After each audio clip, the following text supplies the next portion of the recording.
ক্ষেতের থেকে শাকগুলো নিয়ে আসছি, আপনাদের সাথে শেয়ার করলাম কোন ক্ষেতের থেকে শাকগুলো আনলাম। তো আমি এই শাকগুলো কী দিয়ে রান্না করবো সেটাও শেয়ার করব, দেখতে থাকুন।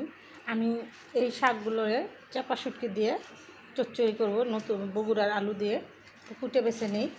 এখানে আমার 30 টাকার শাক কিন্তু ভালো শাক দিছে, এই যা একদম তাজা। এরকম শাক কিন্তু ঢাকা শহরে পাওয়া যাবে না। আমার শরীরটা খুবই অসুস্থ, আমার শরীরের অসুস্থ লেগে আমি কোনো কিছু ভালো মন্দ তো যাই হোক চাই রান্না করি। শরীর অসুস্থ, আমার গলার সুরটা অন্যরকম হয়ে গেছে। তো আপনাদের সাথে আমি শেয়ার করতেছি আমি শাকগুলো কুটে বেছে কীভাবে রান্না করব, সম্পূর্ণটা শেয়ার করব, না টেনে দেখতে থাকুন। দেশি আলু দিয়ে পুঁইশাক ভাজি। তো এই দেশি আলু দিয়ে পুঁইশাক ভাজিটা কী করে করব সম্পূর্ণটা আপনাদের সাথে শেয়ার করব, চলুন দেখি। তো পুঁইশাকটা ভাজি করার জন্য এখানে পেঁয়াজ কুচি, রসুন কুচি আর কাঁচামরিচ কুচি নিয়েছি। আর এটাতে আর কোনো মশলাই লাগবে না, তো আমি এখানে পেঁয়াজ কুচিটা দিয়ে দেবো। আর আমি আপনাদের সবসময় সতর্কবাণী দিয়ে থাকি, চুলার আঁচ কমিয়ে রান্না করবেন, দুর্ঘটনা এড়িয়ে চলবেন। বেঁচে যাবে হাজার হাজার জীবন, বেঁচে যাবে লাখ লাখ টাকা। আমার এই সতর্কবাণী আপনি মেনে চলবেন, চুলা থেকে একটু দূরে সরে রান্না করবেন। আমি নিজে সচেতন, আমি অন্যজনকেও সচেতন করি। তো আপনারা যারা আমার ভিডিওগুলো দেখেন তারা আপনারা আবার আরেকজনকে সচেতন করবেন, আর আমার নতুন নতুন ভিডিও পেতে সাথেই থাকবেন। রসুন কুচি দিয়ে দেবো, কাঁচামরিচ কুচি দেবো, আলু দিয়ে দেবো, স্বাদ মতো নুন। আগে হলুদ লাগে না, আমি আলু দিচ্ছি তার জন্য একটু হলুদ দিয়ে দিই।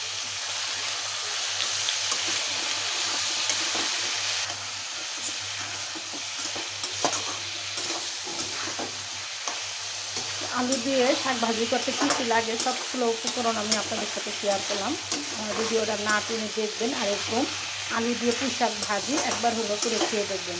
তখন নতুন নতুন পুঁইশাক খেতে খেতে অসাধারণ লাগবে। আপনারা যে কোনো মাছ দিয়ে হোক, চিংড়ি মাছ, ইলিশ মাছ, শুটকি যাই দিয়ে রান্না করেন খুবই মজা। আমার আলুটা ভাজি করতে 10 মিনিট সময় লাগবে, ফিরে আসবো 10 মিনিট পরে। আলুটা ভাজি হয়ে গেছে, আমি এখন এক এক করে শাকগুলো দিয়ে দিই।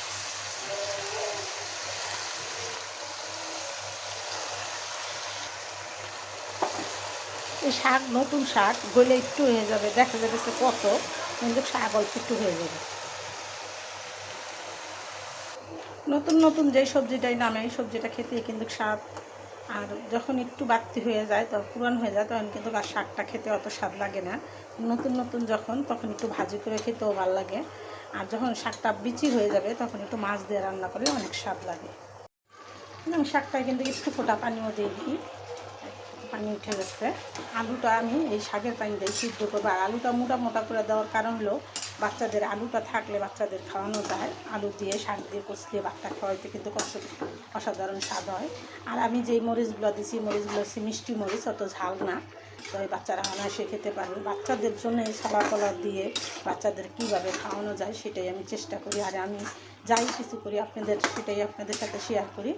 আমার ভিডিওগুলো আপনারা অনেক ভালোবাসেন জানি, আপনাদের ভালোবাসায় আমি অনেক দূর এগিয়ে গেছি। আল্লাহর রহমতে আপনাদেরকে পাশে নিয়ে আমি এগিয়ে যেতে চাই। তাহলে আমার জন্য দোয়া করবেন, আর আমিও আপনাদের জন্য দোয়া করি। আপনারা যেন সবাই সাফল্যের পথে, ন্যায়ের পথে, আল্লাহর পথে, দিনের পথে সবাই চলতে পারেন, সেই দোয়াই করি সবার জন্য। সবাই মিলেমিশে যেন ভালোবেসে একসাথে মিলেমিশে যেন কাজ করতে পারি। আমি সবার ভিডিওই দেখি, সবার ভিডিওগুলোই আমার ভালো লাগে। আমি ইউটিউবে, ফেসবুকে কাজ করে যা শিখছি, আগে আমি ভিডিও করতে পারতাম না, আগে তো কথাই বলতে পারতাম না। এখন তো আমি নিয়মিত অনেক সুন্দর সুন্দর কথাও বলি। আর আমার কথায় যদি ভুলভ্রান্তি থাকে তাহলে আপনারা ক্ষমা দৃষ্টিতে দেখবেন। দেখেন এই ঝুলগুলো আমি টানিয়ে নেব, রান্না করতে আরও 5 মিনিট সময় লাগবে। ফিরে আসবো 5 মিনিট পর। ফিরে আসলাম 5 মিনিট পর। দেখেন আমার একদম তেলগুলো চুপ করতেছে, আমার ভাজিটা রান্না করা হয়ে গেছে। এটা হচ্ছে আলু পরোটা, আর আলু পরোটা দিয়েই ভাজিটা এখানে রান্না করা হয়ে গেছে। ভাজি দিয়েই আমি আলু পরোটা খাবো। তো আর ভিডিওটা বড় না করে আমি এখানে রেখে দিলাম। আর নতুন নতুন ভিডিও পেতে আমার সাথেই থাকবেন। আমি বেশিরভাগ শাক সবজিগুলো একটু শাকটা বেশিই খাই। আমি এখানে একটা পরোটা নিয়েছি, আলু পরোটা আর ভাজি। তো এই রান্নাগুলো আমি কী করে করলাম, পুঁই শাকটা কীভাবে রান্না করলাম, সম্পূর্ণ ভিডিওটা আপনাদের সাথে শেয়ার করলাম। তাই আমার ভিডিওটা না টেনে দেখবেন, আর এরকম সুস্বাদু রান্না করে খাবেন। বিসমিল্লাহির রহমানির রহিম। আসসালামু আলাইকুম। এটা হলো পুঁই শাক ভাজি দেশি আলু দিয়ে, আর এটা হলো আলুর পরোটা। তো আমি পুঁই শাক দিয়ে আর আলু পরোটা দিয়ে খাবো, তো আমি আপনাদের সাথে শেয়ার করলাম। দেখেন, দেখতে কিন্তু লোভনীয় হয়েছে, খেতেও কিন্তু অসাধারণ। এখন নতুন নতুন পুঁই শাক খেতে কিন্তু অসাধারণ লাগবে। ঝাল ঝাল কাঁচামরিচ,